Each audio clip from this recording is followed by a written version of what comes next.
In 2157, humanity discovered the ruins of Thalessa, 3, a colony world abandoned by the HFY Empire, a civilization that ruled the Orion Arm for millennia.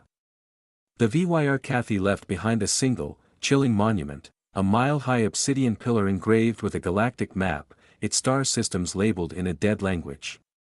At its base, human archaeologists found a sarcophagus containing a mummified alien, its 3 eyes wide in terror, clutching a device that emitted a looping audio signal. The signal, when decoded, contained 2 words in a synthetic dialect: "They're coming."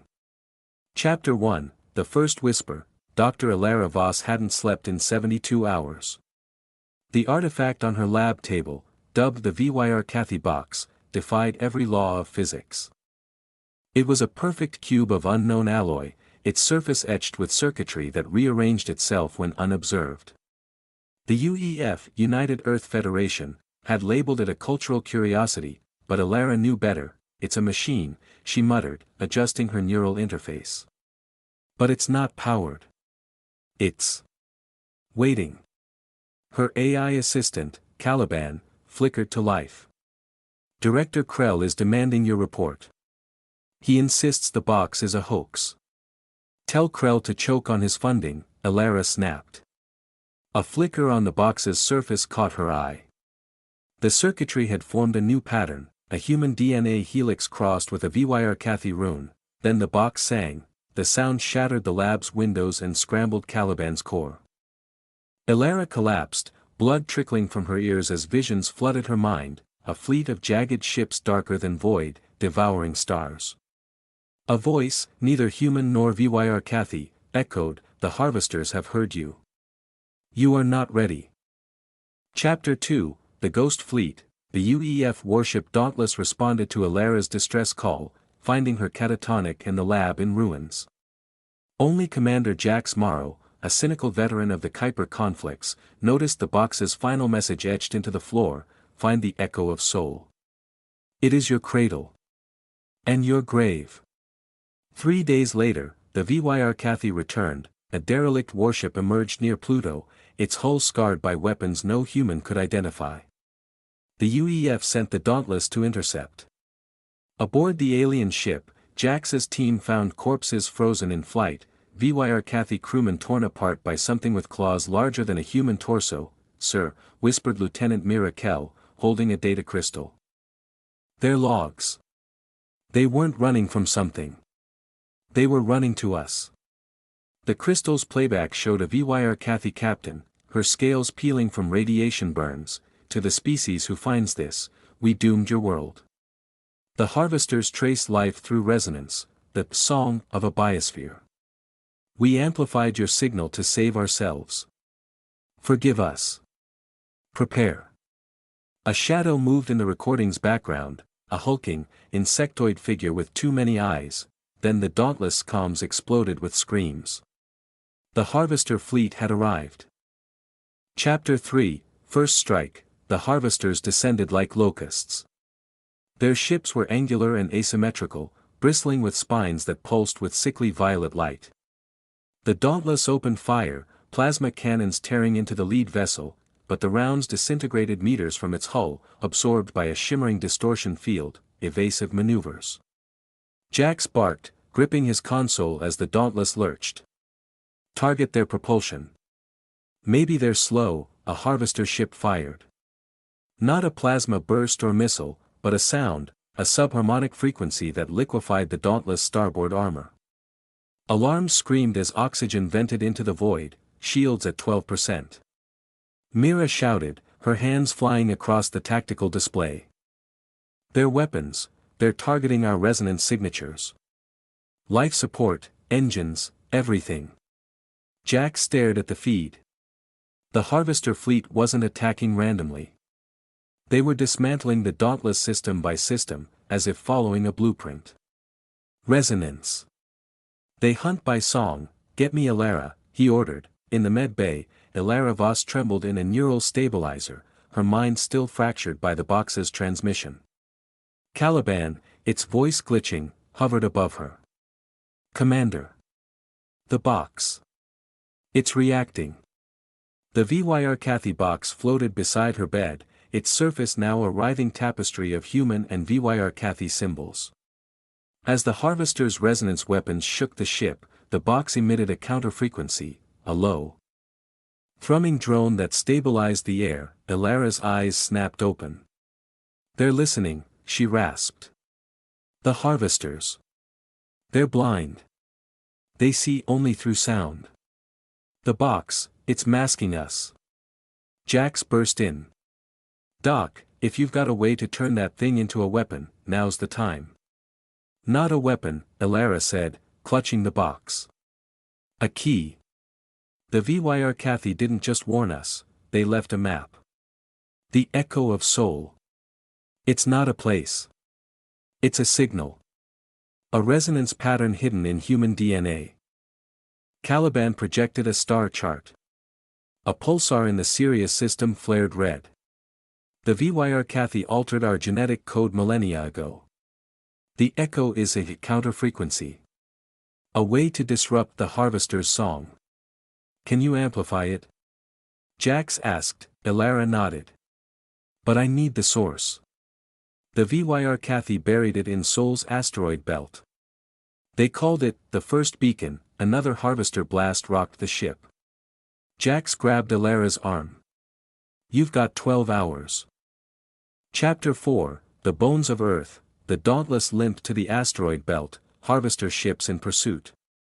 Jax's crew suited up for the salvage op. Mira, Ilara, and Sergeant Rook, a grizzled engineer with a prototype exoskeleton grafted to his spine. "The beacons in Sector Gamma 7, Mira said, piloting the dropship through a maze of debris. "VYR Kathy logs say it's disguised as a mining rig from the 22nd century." Ilara clutched the box, its hum syncing with her racing heartbeat. "They hid it in plain sight. Humanity's been sitting on a bomb for centuries." They docked with the rig, a rusted husk labeled New Horizons Mining Company. Inside, the walls were lined with VYR Kathy biotech. Dormant but alive.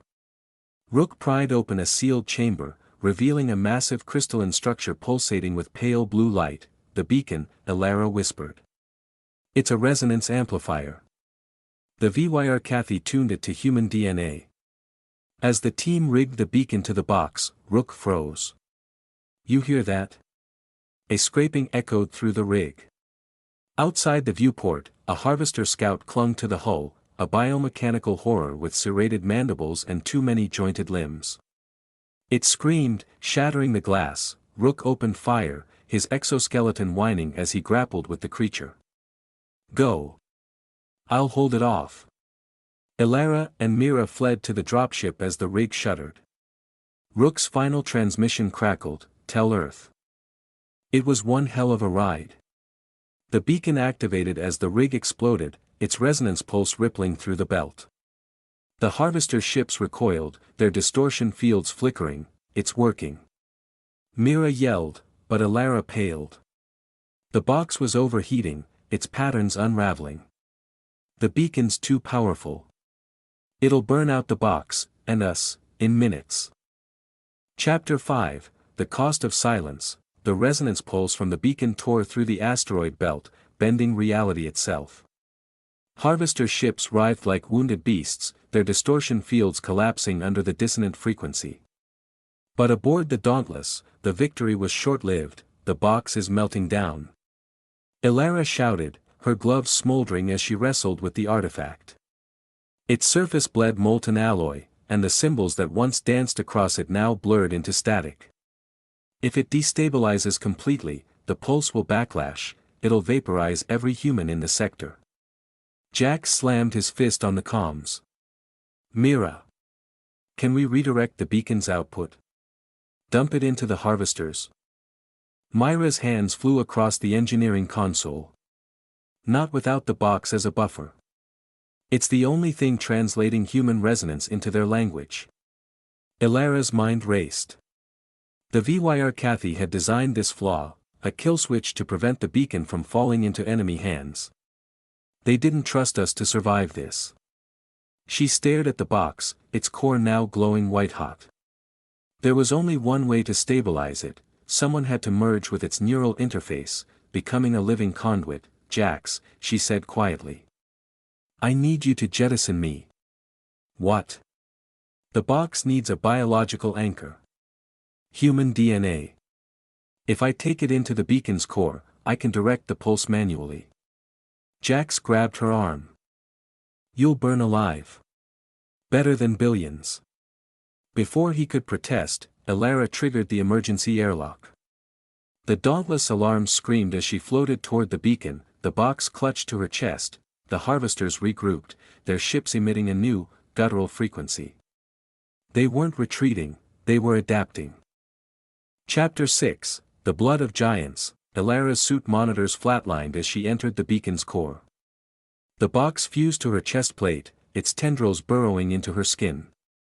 Visions assaulted her, the HFY Empire at its height, their scientists splicing human DNA with cosmic resonance, the harvester's first incursion, devouring entire star clusters, a HFY defector sabotaging the beacon, whispering, "Forgive us. I'm not your pawn," Elara growled, forcing the box's systems to sync with her heartbeat. The pulse shifted, narrowing into a scalpel-sharp beam aimed at the harvester command ship, but the harvesters retaliated. A swarm of biomechanical drones breached the dauntless hull, their claws tearing through bulkheads. Jax and Mira fought back-to-back in the corridors, plasma rifles scorching the walls, they're targeting the engine core. Mira yelled. If they hit the reactor, a drone lunged, pinning Jax. Its mandibles snapped inches from his face until a vibroblade speared its skull. The attacker was Kale, a hulking, scaled mercenary with a HFY plasma rifle. Move, humans, Kale rasped, his voice translated through a throat implant. The harvesters are my prey, not yours. Jax stared. Your HFY exile. My people's cowardice doomed us all. Now quiet. Kale fired into the swarm, his weapon tuned to the harvester's resonance. Meanwhile, Elara's body began to crystallize, the box's energy rewriting her cells. The beacon's pulse pierced the harvester command ship, its hull cracking like an egg. But the drones didn't stop, they're networked. Kale barked. Destroy the mind, not the body. Elara, her consciousness fraying, heard the box whisper, the echo is not a weapon. It is a cry for help. She understood. The harvesters weren't conquerors, they were refugees, fleeing something worse. Chapter 7, The Song of Scars. Elara's body hung suspended in the beacon's core, her skin shimmering with fractal patterns as the box's tendrils fused with her nervous system. The harvester's command ship lay in ruins, but the drones continued their assault, now guided by a new, dissonant frequency, a counter-song. They're not stopping. Mira yelled, dodging a drone's claw. Elara's pulse bought us time, but they're adapting. Kale slammed his rifle into a drone's thorax, its carapace cracking under HFY forged steel. The harvesters are a hive. Sever the link to their overmind, or this is endless. Jax glared at the alien. And you're just now mentioning this? You didn't ask. The Dauntless shuddered as a harvester cruiser latched onto its hull. Jax grabbed Kale's scaled arm. How do we kill the overmind? Kale's third eyelid flickered. You don't. It is a relic of the elders, the ones who came before the HFY. But your beacon. It might reach it. Elara floated in a void of sound. The box had rewired her senses, she no longer heard the harvester's screams but saw them, intricate resonance patterns, each drone a note in a galactic-scale dirge. At the center of the cacophony was the overmind, a black star of silence that devoured all frequencies. You are the echo, the box whispered through her veins. The bridge between flesh and song. She reached for the overmind. Her mind bleeding into the beacon's pulse. The reaction was instantaneous. Pain, memories not her own flooded her, a trillion civilizations harvested, their resonance stripped to fuel the elders' ascent. The HFY had been the first to rebel, sabotaging the overmind's prison, but they'd only delayed the inevitable. Elara recoiled, her human instincts clashing with the box's cold logic. The Overmind was no mere AI. It was a god, and it was hungry. Chapter 8, The Broken Choir. The Dauntless crew regrouped in the wrecked medbay. Kale traced a claw over the HFY hieroglyphs on the wall. Your beacon is a relic of the First War, when my ancestors fought the Elders. They hid echoes like it across the galaxy, hoping younger species would finish what they started. Mira scoffed. So we're cleanup crew for your mess. Yes. Kale's voice held no remorse. But the Overmind's prison is failing. When it escapes, it will unmake reality itself. Jack studied the harvester debris littering the corridor. Why attack us? Why now? The beacon's activation was a flare. The Overmind fears the echoes, and those who wield them. Ilara's voice crackled over the comms. Distorted and layered with harmonics. It's coming. The prison is in the hollow stars, a cluster near the galactic core. We have to go there. Mira blinked. Ilara? You're alive? Not anymore. Not entirely. The box is part of me now. Hurry. The journey to the hollow stars took weeks. The Dauntless, patched with harvester alloy and HFY tech, became a hybrid monstrosity. Kale taught the crew to harness resonance weapons, while Ilara, now a spectral presence haunting the ship's systems, guided them through unstable warp lanes. Jax found her projection flickering in the engine room one night. Can you come back? To your body, I mean. Ilara's form rippled, her edges blending with the shadows. The box is my body now. But I'm still here. Still human. He hesitated. What did it show you? Everything. The Elders, the HFY's sins. And what we'll have to do to win. Her projection dissolved. You won't like it. Chapter 9, The Hollow Stars. The hollow stars were a graveyard. Dead planets orbited black holes, their surfaces scarred by elder ruins. At the cluster's heart hung the Overmind's prison, a tetrahedron of pure void, its edges bleeding light into nothingness. Harvester swarms patrolled the area, their ships dwarfed by the prison's magnitude. Ilara's voice echoed through the Dauntless. The prison's resonance is failing. We need to reignite the beacon's pulse here, to amplify it into a kill switch. Kale snarled. That would destabilize the entire cluster. Billions could die. Billions already have, Ilara replied. The Overmind will consume trillions more unless we act. Jax clenched his fists. We're not sacrificing innocent worlds. Innocent? Ilara's laugh was a static scream. There are no innocents here. The hollow stars are a lie. The Elders built this place to feed. The sensors flickered. The dead planets were alive, their cores pulsing with trapped resonance. The Overmind hadn't been imprisoned, it had been farming. Chapter 10, The Overmind's Awakening. The Dauntless hovered at the edge of the hollow stars, its hybrid hull trembling under the Overmind's gravitational pull. Ilara's projection flickered on the bridge, her form now more machine than human. Crystalline veins pulsed where her hair once fell, and her eyes glowed with the beacon's icy blue light. The prison's resonance is degrading exponentially, she said, her voice layered with the box's harmonic static. If we don't act now, the Overmind will break free within hours. Jax leaned over the tactical display, his reflection warped by the dead planets below. And your solution is to turn this entire cluster into a bomb? There could be survivors on those worlds. There are no survivors, Ilara replied coldly. The planets are batteries. The Overmind has been draining them for millennia. What you see as cities are feeding tubes. What you hear as silence is screaming. Kale stepped forward, his claws clicking against the floor. The HFY knew this day would come. We prepared a vessel, a living conduit to channel the beacon's pulse into the prison. But it requires a sacrifice. Mira narrowed her eyes. What kind of sacrifice? Kale's gaze settled on Elara. A mind strong enough to interface with the Overmind. To trap it in the blast. The crew fell silent. Jax's knuckles whitened. You're talking about using Elara as a warhead. It's the only way. Elara said. The box has already fused with my consciousness. I'm the bridge. No, Jax snapped. We'll find another. Alarms drowned him out.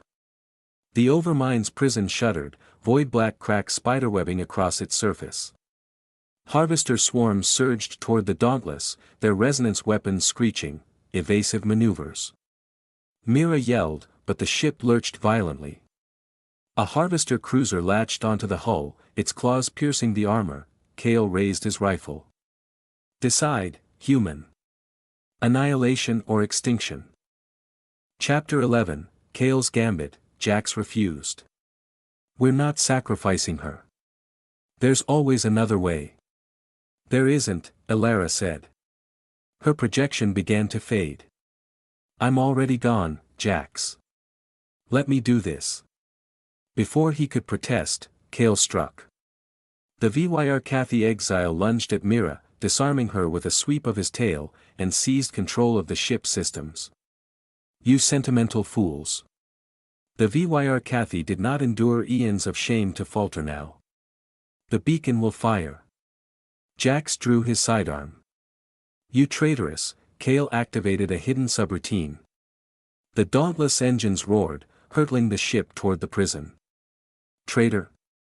I am saving my species. When the Overmind dies, the VYR Cathy will reclaim our place as galaxy's rightful stewards. Elara's voice cut through the chaos.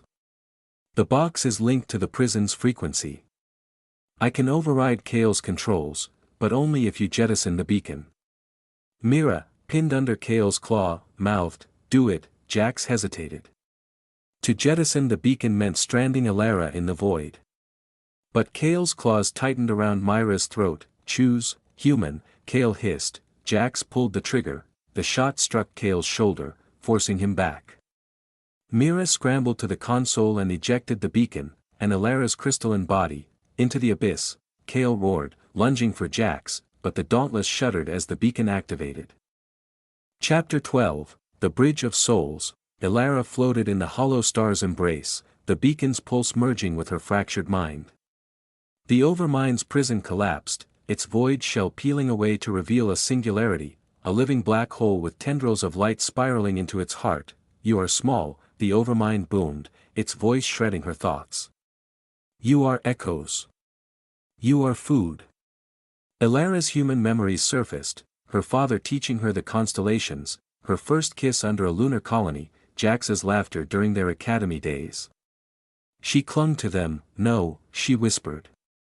We are more.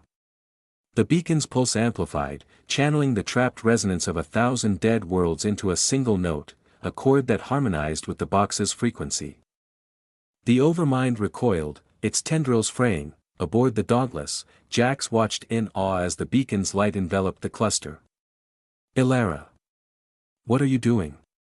What the VYR Cathy never could, she replied through the comms. I'm giving the Overmind a choice. The singularity pulsed, its hunger momentarily stilled. The Overmind's voice shifted, layers of ancient fear unmasked. You do not understand. We flee the dark between. It comes. It consumes all. Elara's crystalline body disintegrated, her consciousness merging with the pulse. Then we fight together. The beacon detonated. Chapter 13, The New Song. The blast rewrote reality. The hollow star's dead planets ignited, their stolen resonance flooding the void. The Overmind singularity imploded, its remnants collapsing into a newborn star. The Dauntless barely escaped, its hull scorched and systems failing. Jax cradled Mira in the med bay, her injuries bandaged. Kale, mortally wounded, slumped against the wall. Why? Jax asked. Why help us at the end? Kale's scales dulled as he rasped, the VYR Cathy. Forgot honor. You. Remembered. He dissolved into ash, his body reclaimed by his people's biotech. Ilara's voice echoed one last time, her words carried on the solar winds. The echo is free. Tell them. Tell them we sang back. Years later, the Echo Accords united humanity, VYR Cathy remnants, and liberated harvester drones. The galaxy learned to wield resonance as a language, not a weapon. Jax and Mira stood on the bridge of a new ship, the Soul's Legacy, its hull inscribed with the coordinates of the hollow stars. On the view screen, the newborn star shimmered, a memorial to Ilara's sacrifice. Do you think she's out there? Mira asked. Jax smiled. Every time a star sings.